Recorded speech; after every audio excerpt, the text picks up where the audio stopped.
Hey, warfighters. It's Catholic Swow here. Wanted to talk about a topic, a facet of leadership. The topic will be servant leadership and what that means. So, every check-in that I receive into my department for the last 2.5 years, I talk about the concept of servant leadership. Something that's been informed by my Catholic faith, something that I learned while working at FedEx many years prior to this, back before I joined the Navy. Something that's really, I think, come to define my leadership style, and something that I think all SWOs should adopt in some form or fashion. All right, so servant leadership. So I always ask my new sailors, what does that mean to you? Right? What does servant leadership mean? And usually I get answers like, well, I don't know, I've never heard that. Sometimes I'll get things like leader leads from the front, so they're working with their sailor, or they're doing the maintenance and cleaning right alongside. And I get a whole host of different answers, and some of them are good, some of them maybe miss the mark a little or not really what I was intending. But then I always explain that a servant leader and servant leadership means that the leader puts their subordinate or their sailor first before themselves, period, end of story. And that if you empower and you uplift the sailor and the subordinate, then you're going to be successful. So as I mentioned, my Catholic faith kind of got this ball rolling because Jesus teaches incessantly about servitude and being a servant. And he washes the feet of the apostles. He goes around and spends his whole ministry serving the poor and serving others, right? Serving those who are the lowly in the society. Well, then I went to FedEx and I went through their management course, and I learned about this concept they had called people, service, profit. And it really breaks down into the management, the leadership takes care of the people, get them trained, treat them right, treat them with respect, give them a climate at work that they can work in and enjoy. And those people will then provide the service to the customer, right? The boxes will get delivered on time. They won't be dented or crushed, or they're going to be satisfying the customer, right? And so that service then generates profit, right? Profit for the company, and the management will take that profit and roll it into a cyclical cycle back into the people in the forms of raises, paid leave, better equipment, better training, new uniforms, right? So all these things that will make the people, the worker, happy and more satisfied and better. And so that cycle then feeds itself: people, service, profit. And here in the Navy, I talk about sailor mission success. If leadership takes care of the sailor, if leadership trains them, holds them to a standard so that they can execute their job, do their duties, then that sailor and those sailors are going to deliver on the mission. They're going to perform the mission, they're going to execute the mission. And by executing that mission, that generates success.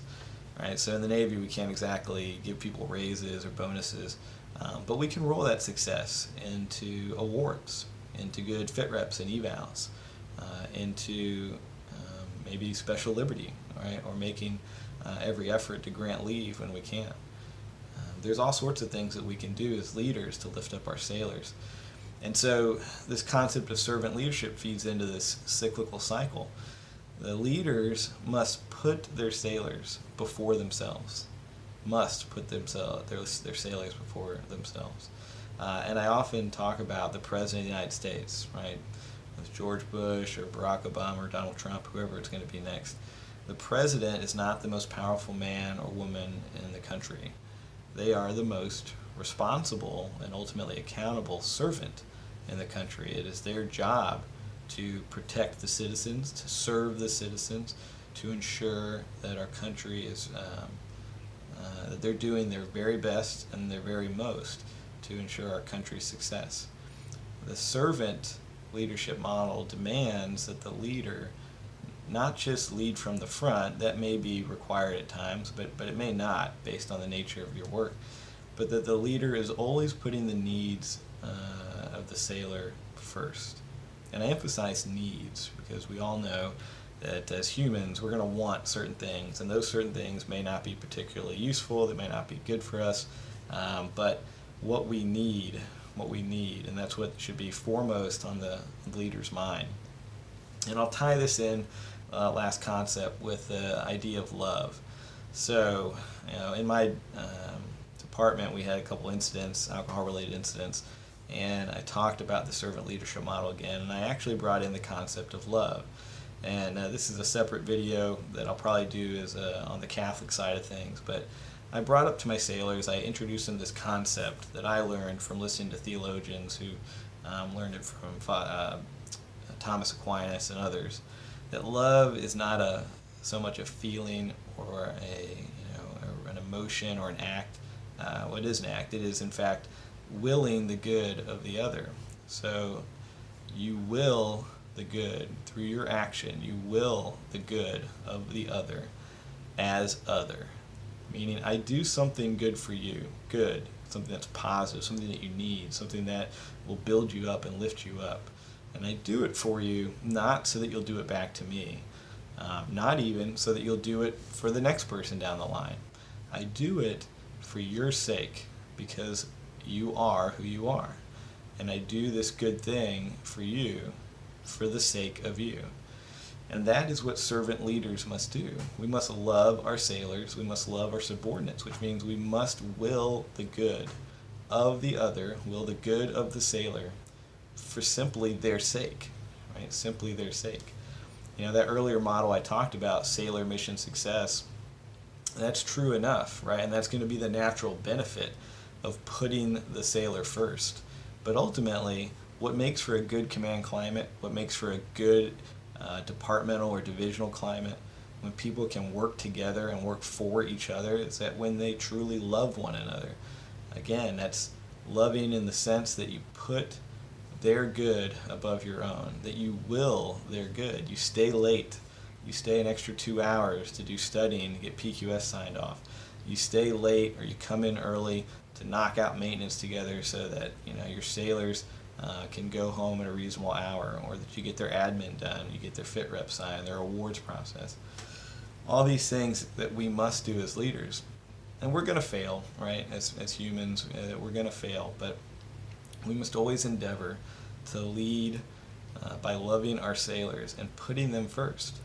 Putting them first. Sometimes that's going to be holding them accountable. Sometimes that means it's a counseling chit or a report chit.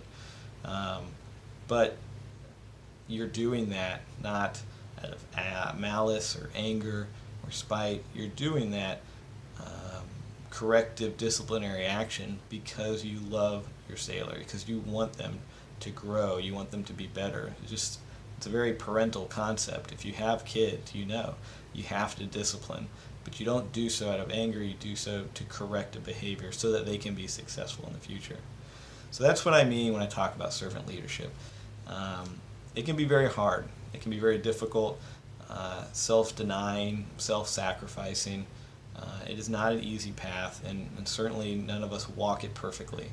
But if you keep that as your goal, and you try to get the leaders that work for you, so as a department head, you're going to have division officers, you're going to have chiefs, you're going to have LPOs, you're going to have work center supervisors. You've got a whole management chain below you.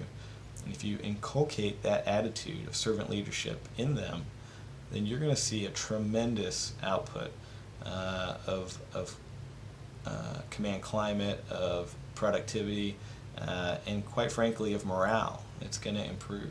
So, okay, I think I ran a little bit longer than I wanted to, but that's servant leadership. I think it's an important facet for every Navy leader to consider and embrace. All right, thanks for your time. I'm the Catholic SWO, and you have a good one. Bye.